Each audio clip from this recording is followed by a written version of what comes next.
সুপ্রিয় দর্শক সবাইকে স্বাগত জানাচ্ছি মাই টিভি রমজান ও স্বাস্থ্য অনুষ্ঠানে প্রেজেন্টস বাই বিকন ফার্মাসিউটিক্যালস। আপনাদের সঙ্গে রয়েছি আমি ডাক্তার হাসান। আমরা এই রমজানে বিশেষ করে যারা ক্যান্সারে আক্রান্ত পেশেন্টরা রয়েছেন অথবা অনেকেই চিকিৎসা শেষ করেছেন অথবা মাত্র রোগ নির্ণীত হলো, এই যে অবস্থাটি রয়েছে তাদের মাঝে রোজা রাখার বিষয়টি নিয়ে কথা বলতে চাই। একই সঙ্গে বাংলাদেশি মেডিকেল অনকোলজির যে ভবিষ্যৎ এবং বর্তমানে তারা কিভাবে কাজ করছে এই সবগুলো বিষয় নিয়ে কথা বলতে চাই, শুনতে চাই আমাদের একজন আলোচকের মন্তব্য। আমাদের সাথে আজকে আলোচনায় যুক্ত রয়েছেন ডাক্তার এস.এম. আরিফুল ইসলাম, সহকারী অধ্যাপক, মেডিকেল অনকোলজি বিভাগ, কুর্মিটোলা জেনারেল হসপিটাল। আপনাকে স্বাগত ডাক্তার আরিফ আমাদের অনুষ্ঠানে। ধন্যবাদ ডাক্তার আরিফ, যে কথাটি বলছিলাম যে রমজানের শুরুতেই, রমজান খুব আবেগের সাথে জড়িত আমাদের একটি মাস।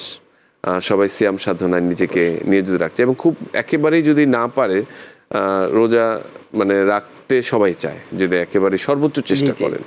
তো যারা ক্যান্সার পেশেন্ট রয়েছেন, আপনারা যাদের যেহেতু চিকিৎসা করে আসছেন, তাদের ক্ষেত্রে এই চ্যালেঞ্জটি আপনাদের নিতে হয়। তারা নিশ্চয়ই আপনাদের জিজ্ঞেস করে যে আমি কি রোজা রাখতে পারবো, বা তার আত্মীয় স্বজন যারা আছে উনি তো ক্যান্সারে আক্রান্ত, উনি রোজা রাখতে পারবেন কিনা।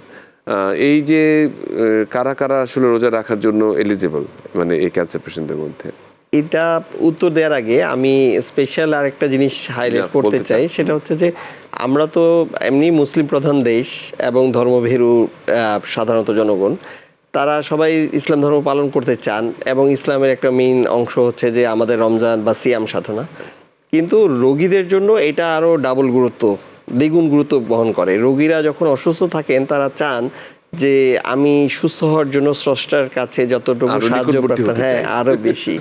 তো সেক্ষেত্রে রোগী যখন চিন্তা করেন যে আমি অসুস্থ, আমি যদি রোজা রেখে কিছু দোয়া করতে পারি, আমি যদি সুস্থ হয়ে যেতে পারি, সেটা তার জন্য বিরাট গুরুত্ব বহন করে।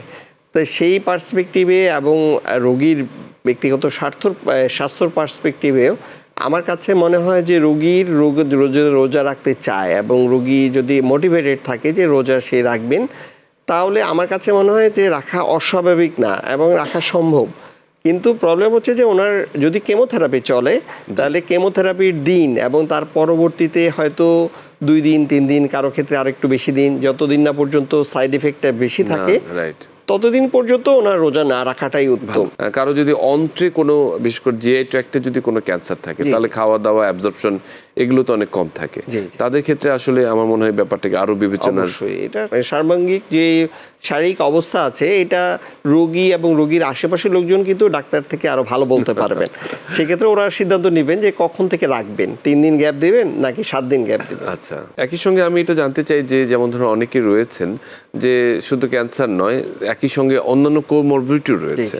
একটা ক্যান্সার পেশেন্টের দেখা যাচ্ছে একটা কিডনির সমস্যা রয়েছে, ডায়াবেটিস রয়েছে, উচ্চ রক্তচাপ রয়েছে, অনেক সময় লিভারের সমস্যা থেকে থাকে, লিভারে মেটাস্টেসিস থাকে, লিভার ফাংশন অল্টার থাকে।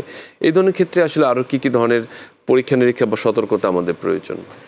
বিশেষ করে আমরা তো কেমোথেরাপি যদি পাই রোগী, তার কেমোথেরাপির সময় নির্দিষ্ট কিছু পরীক্ষা অবশ্যই করে থাকেন। হ্যাঁ, তার কেমোথেরাপির জনিত কারণে তার লিভার, কিডনি বা এমনি রক্তের কোনো জটিলতা তৈরি হয়েছে কিনা।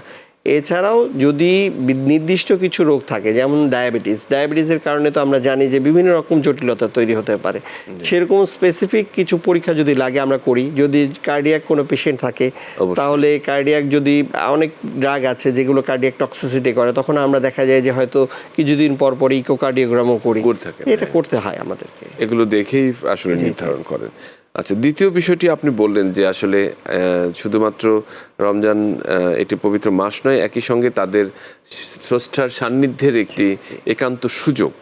তো সেই সুযোগটিতে অনেকেই রোজা রাখার ব্যাপারে তার আত্মীয় স্বজনরাও একটা সহযোগী ভূমিকা পালন করতে পারে। বিশেষ করে ইফতার এবং সেহরিতে তাদের খাদ্যাভ্যাসটি কেমন হবে, তার মিনিমাম এক্সারসাইজটি কেমন হবে, এটা যদি একটু বলতেন ক্যান্সার। অবশ্যই আপনি ধন্যবাদ। উল্লেখ করেছিলেন যে আগে যে আসলে ক্যান্সার রোগীরা চিকিৎসার জন্য এবং রোগের কারণেও তাদের কিন্তু খাওয়ার হজম হওয়া বা তার থেকে যে পুষ্টি পাওয়া, তার কিন্তু নর্মাল অবস্থায় সাধারণ মানুষের মতো থাকে না। তার মধ্যে আমাদের যে দেশের যে খাদ্যাভ্যাস এবং যেটা হচ্ছে সাধারণত আমরা সেহরি এবং ইফতারে, বিশেষ করে ইফতারে যেসব খাবার আমরা গ্রহণ করি সেগুলো আসলে ঠিক স্বাস্থ্যকর বলা যায় না। সেই জন্য আমার কাছে মনে হয় যে যদি ক্যান্সার রোগীরা একান্তই রোজা রাখতে চান তাদেরকে একটু স্পেসিফিকভাবে মোটিভেটেড হয়ে খাদ্যাভ্যাসটা একটু চেঞ্জ করা উচিত। বিশেষ করে তেলে ভাজা জিনিস বা বেশি মশলা দেওয়া জিনিস এগুলো যদি পরিহার করে তারা যদি সাধারণ মানে ডায়েটে চলে আসেন, সেটা হতে পারে ভাত, হতে পারে চিড়া বা এই ধরনের কিছু, সাথে ফ্রুটস থাকতে পারে এবং প্রচুর পরিমাণে পানি। বিশেষ করে তেলে ভাজা জিনিস যদি সম্পূর্ণ পরিহার করা যায় তাহলে, এবং প্রোটিন সমৃদ্ধ খাবারগুলো বাড়ানো দরকার। ডিম একটি ভালো অপশন হতে পারে। জি, আমরা ইউজুয়ালি যদি ক্যান্সারের রোগীরা যারা কেমোথেরাপি দেন তাদেরকে হাই প্রোটিন ডায়েট সবসময় অ্যাডভাইস করে থাকি। এটি বললেন। আচ্ছা, আমরা যদি ক্যান্সারের সূচনা লগ্নেই জিজ্ঞেস করি, যেন একটা রোগীর ক্যান্সার নির্ণীত হলো, সেক্ষেত্রে অনেকগুলো জিনিস চ্যালেঞ্জ একসঙ্গে এসে পড়ে। যে উনি আসলে এটাকে সার্জারিতে যাবেন, এটা কি কেমোথেরাপি নেবেন নাকি রেডিওথেরাপি নেবেন, আসলে দেশে চিকিৎসা সম্ভব অথবা ছড়িয়ে গেছে, অনেকগুলো ম্যাটার। এবং এই সামগ্রিক সিদ্ধান্ত গ্রহণে এই যে একটা টিউমার বোর্ড রয়েছে অথবা মাল্টি ডিসিপ্লিনারি অ্যাপ্রোচ যেটি রয়েছে, সেটি কতখানি গুরুত্ব বহন করে এবং আপনারা আসলে কিভাবে সেটি করছেন? এটা আসলে মানে খুবই বেশি গুরুত্ব বহন করে, কিন্তু এটাও চিন্তা করতে হবে যে বিদেশে আর বাংলাদেশের যে ক্যান্সারের যে চিকিৎসা সেটার অনেক বেশি ফারাক আছে। এবং এই ফারাক থাকার কারণে দেখা যায় যে আমরা মানে ব্যর্থ বলা ঠিক না, মন খারাপ করে চিন্তা করি যে আমাদের অনেক রোগী চিকিৎসার জন্য দেশের বাইরে চলে যান। বাংলাদেশে যেটা ল্যাকিং আছে, যেটার অভাব আছে আমি মনে করি, সেটা হচ্ছে যে পার্শ্ববর্তী দেশগুলোতেও কিন্তু ক্যান্সারের একটা নির্দিষ্ট গাইডলাইন আছে তার দেশের পার্সপেক্টিভে। বাংলাদেশের ওরকম যদি একটা দেশের গাইডলাইন থাকতো যে এই অবস্থায় থাকলে এই চিকিৎসাটা আগে হবে, তাহলে সবাই সার্জনরাও জানতো, মেডিকেল অনকোলজিস্টও জানতো এবং রেডিয়েশন অনকোলজিস্ট জানতো, প্যাথোলজিস্টও জানতো, সবাই জানতো। তাহলে এটি খুব গুরুত্বপূর্ণ। আমরা যে কথাটি বলছিলাম, যে আপনি বলছিলেন যে মাল্টিডিসিপ্লিনারি অ্যাপ্রোচের গুরুত্বটা এবং সব জায়গায় এবং ন্যাশনাল একটি গাইডলাইনের খুব গুরুত্বপূর্ণ একটি কথা বলেছেন, যে আসলে এই ক্যান্সারের রোগীর সংখ্যা এখন বাড়ছে, তাই না? আপনার যে আমরা প্রেক্ষাপটটি যদি বিবেচনা করি যে নন কমিউনিকেবল ডিজিজের মধ্যে ক্যান্সার একটি গুরুত্বপূর্ণ একটি অংশ, এবং আমরা চারপাশে আগে হয়তো আমাদের ক্যান্সার রোগী খুঁজে পাওয়া কঠিন হতো, কিন্তু এখন ক্যান্সার আমাদের চারপাশে অবস্থান করছে। প্রতি পরিবারেই দেখা যাচ্ছে কেউ না কেউ আক্রান্ত হচ্ছে বিভিন্ন সময়। তো তাদের জন্য আসলে একটি কথা আমি জানতে চাই যে প্রিভেনশন বা প্রতিরোধের যে জায়গাটি, সুযোগটি রয়েছে, যে কি কি জিনিস আমরা একটু যদি নজরদারিতে রাখি বা স্ক্রিনিংয়ের আওতায় রাখি তাহলে ক্যান্সারকে প্রতিরোধ করা যেতে পারে। অবশ্যই আপনি কিন্তু একটা পার্শিয়াল উত্তর দিয়েছেন, সেটা হচ্ছে স্ক্রিনিং। কিন্তু স্ক্রিনিং এর আগে যেটা আমি বলতে চাই সেটা হচ্ছে যে আমাদের আগে ক্যান্সার দেখা যেত না, এখন দেখা যায়। তার একটা প্রধান কারণ হচ্ছে যে আমাদের কিন্তু লাইফ এক্সপেক্টেন্সি বেড়েছে।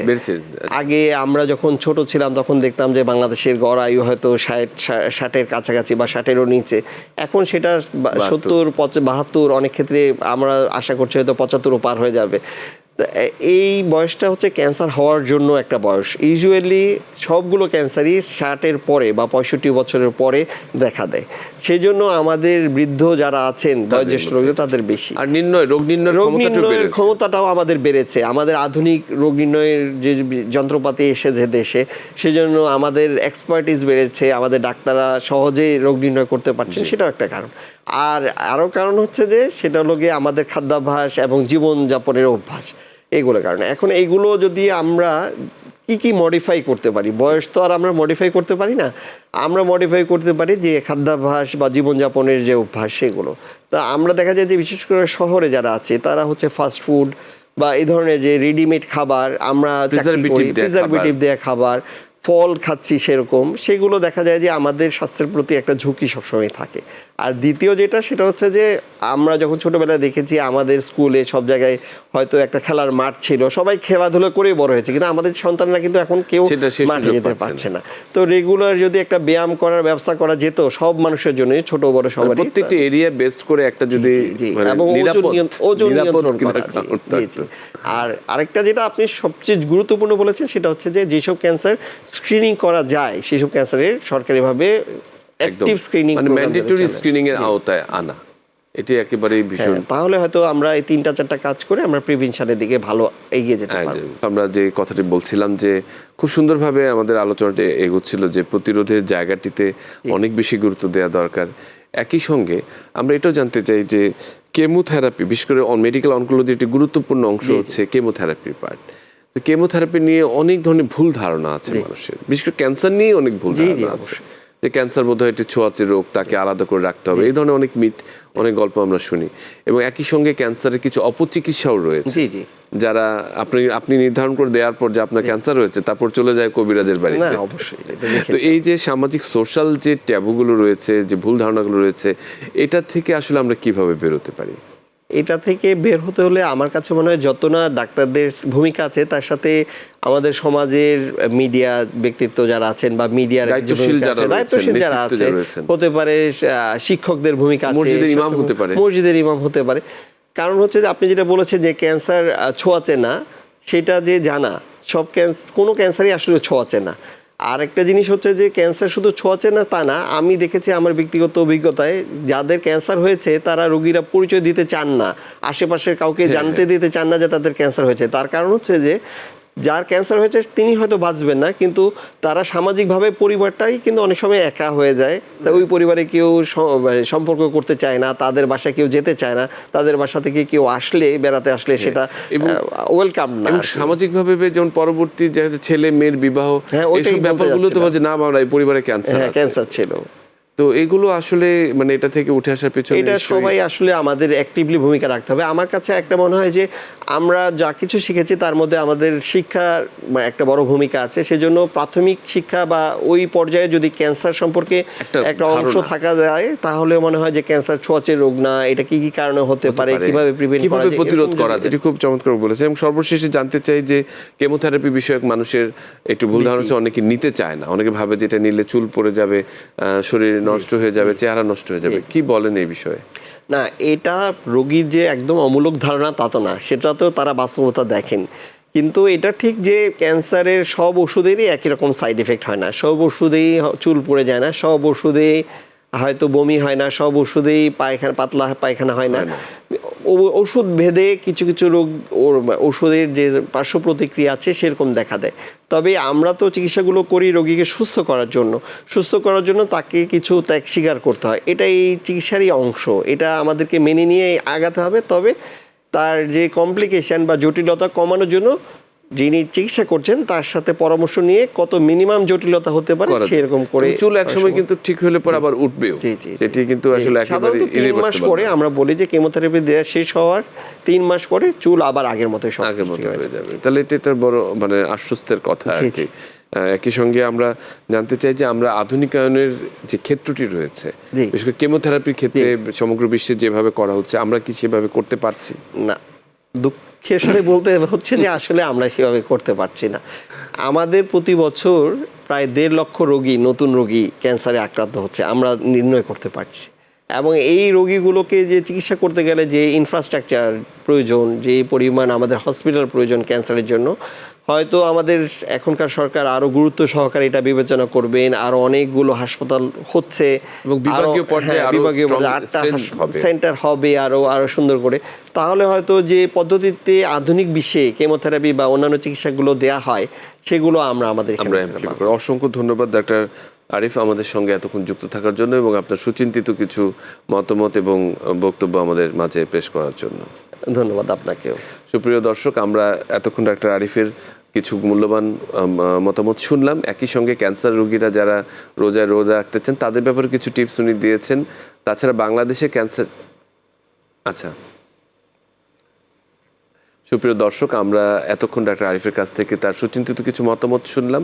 বিশেষ করে ক্যান্সার আক্রান্ত পেশেন্ট যারা রোজায় রাখবেন বা রাখছেন তাদের জন্য কিছু টিপস আমরা শুনেছি। একই সঙ্গে বাংলাদেশে ক্যান্সার চিকিৎসার যে ক্রমবর্ধমান ধারাটি আরও দূর যাবে তার জন্য করণীয় কী রয়েছে সে বিষয়টা আমরা নিশ্চিত হয়েছি। সবাই ভালো থাকবেন, সুস্থ থাকবেন।